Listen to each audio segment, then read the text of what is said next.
ఓం మహాగణాధిపతయే నమః. ఓం గురుభ్యో నమః. ఓం శ్రీ మనం ఈరోజు జూలై మాసంలో గ్రహస్థితి ఎలా ఉంది మరియు జూలై మాసంలో ప్రతి లగ్నము వారికి మేషం నుంచి మీనం వరకు లగ్నం వారికి లేదా రాశి తెలిస్తే రాశిని చూసుకోవచ్చు. రాశి లగ్నం ఎక్కువగా పనిచేస్తుంది అని వెళ్ళాల్సిన ఇట్లాంటి వాటికి రాశి నుంచి చూసుకోవాలి. రైట్, ఇక జూలై మాసంలో అసలు గ్రహస్థితి ఎలా ఉంది అని చూసుకున్నట్లయితే మనకి మీన రాశిలో శని, వృషభంలో శుక్రుడు, మిథునంలో రవి గురువులు కలిసి ఉంటూ 15వ తేదీ నుంచి ఆ యొక్క రవి కర్కాటకంలోకి మారుతున్నాడు. అదేవిధంగా బుధుడు కూడా మనకి కర్కాటకంలో ఉన్నాడు. కాకపోతే ఇక్కడ ఈ శుక్రుడు మాత్రం వృషభ రాశి 26వ తేదీ వరకు ఉంటాడు, అందులో మారిపోతాడు. ఇక కుజుడు కేతువు కలిసి సింహరాశిలో ఉండి 28వ తేదీ వరకు సింహరాశిలో ఉన్నారు. కుంభరాశిలో రాహు యొక్క సంచారం, చంద్రుడు 2.5 రోజుల కోసం మాత్రమే ఉంటాడు. ఈ యొక్క గ్రహస్థితిని అనుసరించి ద్వాదశ రాసుల వారికి లేదా లగ్నం కలిసే వారికి ఏ విధంగా ఉండబోతుంది అనే విషయాలు తెలుసుకున్నాం. అయితే ఈ విషయాలు చెప్తుంది నేనే కూడా చెప్పిస్తుంది సాక్షాత్ అమ్మవారికి భావిస్తూ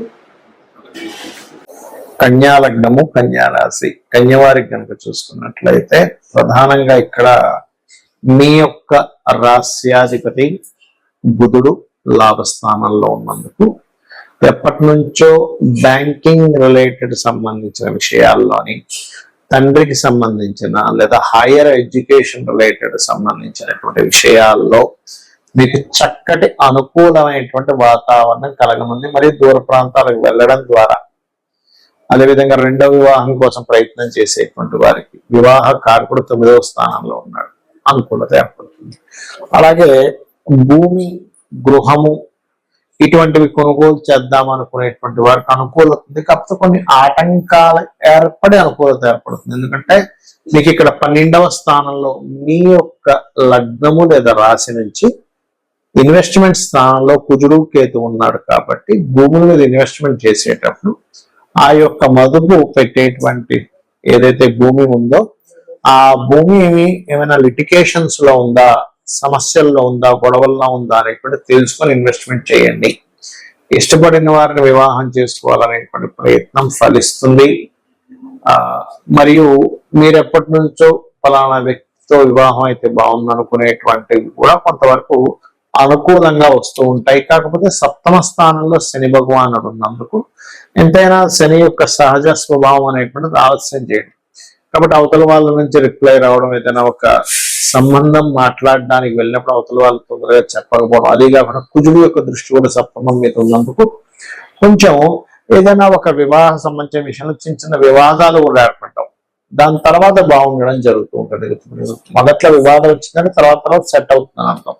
అది పార్ట్నర్స్ తో కొన్ని వివాదాలు రావడం ఇటువంటివి కూడా చూపిస్తున్నాయి. పెద్ద మొత్తంలో ఏదైనా బ్యాంక్స్ నుంచి రావాల్సిన ధనం రావడము, దశమంలో రవి ఉన్నాడు కాబట్టి ఇది ప్రమోషన్స్ ఇవ్వాలి. కానీ 10వ స్థానంలో ఉండే రవి యొక్క రాశిలో కుజకేతులు ఉన్నందుకు ప్రమోషన్ విషయంలో కూడా కొంత పోరాడిన తర్వాత మీకు ప్రమోషన్ రావడం అనేటువంటిది బలంగా చూపిస్తుంది.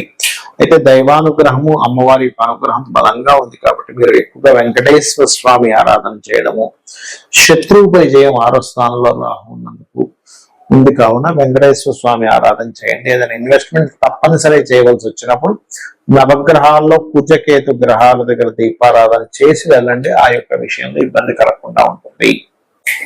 చాలా మంది 2 రకాల భయాలు ఎక్కువ పెంచుకుంటారు. ఒకటి ఏలినాడు శని, అర్ధాష్టమి శని, అష్టమి శని అనే శని ప్రభావం. రెండోది కాలసర్ప యోగం. ఇక్కడ ఒకటే గుర్తుపెట్టుకోండి, కాలసర్పము యోగం అనేటువంటిది ఏదైతుందో జన్మజాతకానికి అసలు అప్లై చేయకూడదు. అది కాలంలో జరిగే అంశాలు. ఇప్పుడు చూడండి, కాలసర్ప యోగంలో ఉన్నందుకే యుద్ధాలు కానివ్వండి, విమాన ప్రమాదాలు కానివ్వండి, ఇటువంటి వాహన సంబంధించిన ప్రమాదాలు కానివ్వండి, లేకపోతే మనకి మీరు గమనించినట్లయితే కొన్ని దేశాల మధ్యన కానివ్వండి, సునామీలు కానివ్వండి, కరోనా ఇట్లాంటివన్నీ కాలసర్ప యోగంలో వస్తాయి. అంటే కాలానికి ఈ దేశానికి ఇలాగా అని చెప్పడానికి మాత్రమే. కేవలం సహజంగా ఉండే సర్పదోషాలు వాటికి కూడా పెద్దగా టెన్షన్ పడకుండా రావి చెట్టుకి ప్రదక్షిణం చేసుకోవడము, అక్కడ ఉండేటువంటి సర్పాల మీద పాలు లేనట్లయితే పసుపు నీళ్ళు వేయడం లేదా సర్ప ప్రతిష్ఠ చేసుకోవడం ద్వారా ఖచ్చితంగా తొలగిపోతుంది. అంతగా భయం వేస్తుందండి, నాకు కాల్సిపోయి యోగం వల్ల అన్నీ ఆగిపోతున్నాను, మీకు ఇన్నర్ ఫీలింగ్ ఉంటే కాళహస్తికి వెళ్ళరండి. ఈశ్వరానుగ్రహం ఉంటే ఖచ్చితంగా ఏ దోషమైనా పోతుంది. ఇక ఎల్నాడ్స్ అనే విషయంలో కూడా చాలా మందికి ఏంటంటే ఎల్నాడ్స్ అని ఉంటే ఏమీ పనికిరాదు అనుకుంటారు. నేను చాలా వీడియోలో చెప్పాను, అయ్యా ఎల్నాడ్స్ అనే సమయంలో సీఎంలు పిఎంలు అయిన వారు ఉన్నారు. నరేంద్ర మోడీ గారు కూడా ఎల్నాడ్స్ లోనే పిఎం అయ్యారు, అర్ధాశ్రమ్స్ లోనే కంటిన్యూ అయ్యారు. మోడీ గారి దగ్గర నుంచి మనకి చంద్రబాబు నాయుడు గారు, స్వర్గీయ ఎన్టీ రామారావు గారు, జగన్ గారు అందరూ కూడా ఎల్నాడ్స్ లోనే సీఎంలు పిఎంలు అయిన వాళ్ళు అని చెప్పి. కాబట్టి ఈ ఎల్నాడ్స్ అనే గురించి పెద్దగా మీరు భయపడకండి, కేవలం స్లో అవుతుంది. మనం దాన్ని ఇంకొంచెం ఎక్కువ పెట్టుకునేసరికి దీనివల్ల అవ్వట్లేదేమో అన్నదే మైండ్ లో పెట్టుకుని తిరుగుతూ ఉంటాం. దీనికి ఏమీ లేదు, చక్కగా గోవుకి బెల్లం తినిపించడము, అదేవిధంగా కాస్త శ్రమించడం, ఎక్కువ నిద్రపోకుండా పోస్ట్ పోన్ చేయకుండా కింద వారిని, కింద స్థాయి వాళ్ళని గౌరవించడం చేస్తుంటే ఎల్నాడ్స్ అనే ప్రభావం తగ్గుతుంది. ఎందుకంటే కార్మికులకి కర్షకులకి కారణం. ప్రధానంగా మనం చూసుకోవాల్సింది ఏంటంటే మన జన్మజాతకంలో లగ్నము నుంచి 12 భావాలు ఎలా ఉన్నాయో చెక్ చేసుకోవాలి.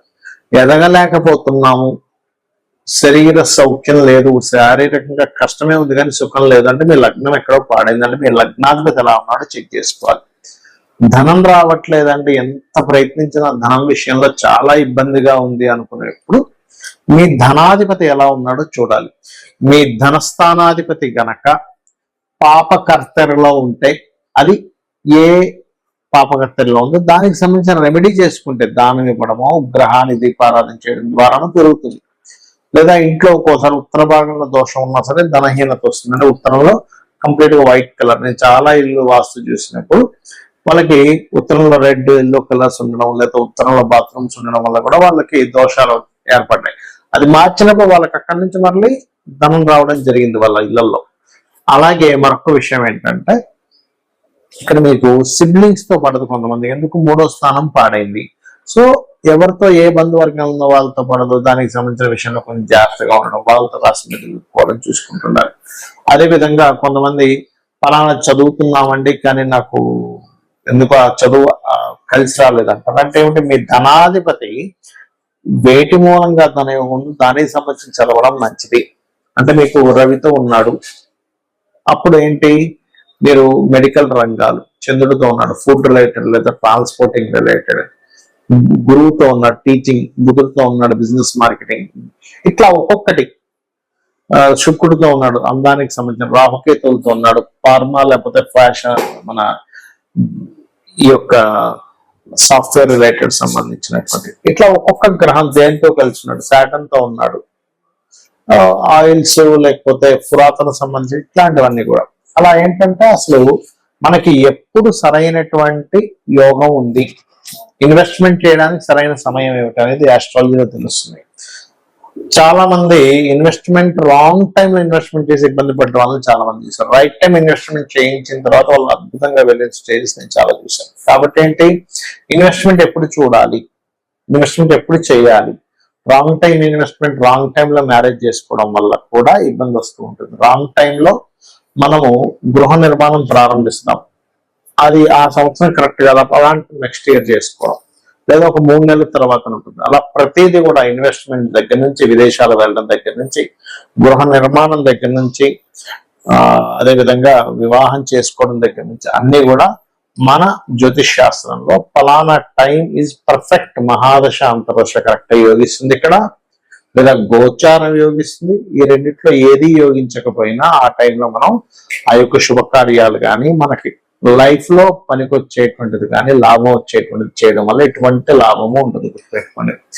ఇక మీరు చేయవలసినటువంటి దేవత ఆరాధన ఏమిటి అని చెప్పి చూసుకున్నట్లయితే ముఖ్యంగా మీరు చేయవలసినటువంటి దేవతారాధన, ఎవరైనా సరే మీ పంచమాధిపతి మీకు రుణ రోగ శత్రుత్వాలను తగ్గిస్తుంది పంచమాధిపతి ఆరాధన చేసినట్లయితే. లేదు, రోజు ఉదయం సాయంత్రం లలితా అమ్మవారిని నమ్ముకోండి, లలితా సహస్రనామాలు లేదా మీ ఇష్టదైవాన్ని ఎవరినైనా సరే ఉదయం సాయంత్రం పూజ చేయండి. ఖచ్చితంగా మీకు ఎటువంటి గ్రహస్థితి ఉన్న ఆ గ్రహస్థితి కూడా మనం పూర్వజన్మల్లో చేసుకున్న కర్మ వల్ల వస్తుంది కాబట్టి ఎటువంటి గ్రహస్థితి ఉన్నా సరే ఆ అమ్మవారు తొలగిస్తుంది, మీకు ఆనందదాయకమైనటువంటి జీవితాన్ని అందిస్తుంది, అందించాలని మనస్ఫూర్తి కోరుకుంటూ శ్రీమాత్రే నమః.